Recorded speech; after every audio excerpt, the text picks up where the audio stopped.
December 13 சனிக்கிழமை. ஆவியின் அலங்காரம். அழியாத அலங்கரிப்பாயிருக்கிற சாந்தமும் அமைதலுமுள்ள ஆவியாகிய இருதயத்தில் மறைந்திருக்கிற குணமே உங்களுக்கு அலங்காரமாயிருக்க கடவது. 1 பேதுரு 3:4.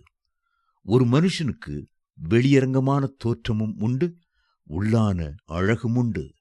நீங்கள் ஆவியோடு இருந்த போதிலும் உங்களுக்குள்ளே ஆத்துமாவும் இருக்கிறது.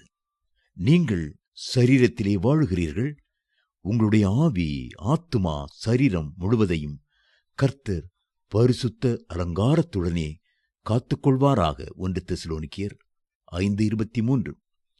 உங்களை ஜனங்கள் பார்க்கும்போது உங்களுடைய வெளியரங்கமான தோற்றத்தை பார்க்கிறார்கள். ஆனால் உள்ளான மனுஷனில் நீங்கள் யாராக இருக்கிறீர்களோ அதுவே உங்கள் உண்மை நிலை.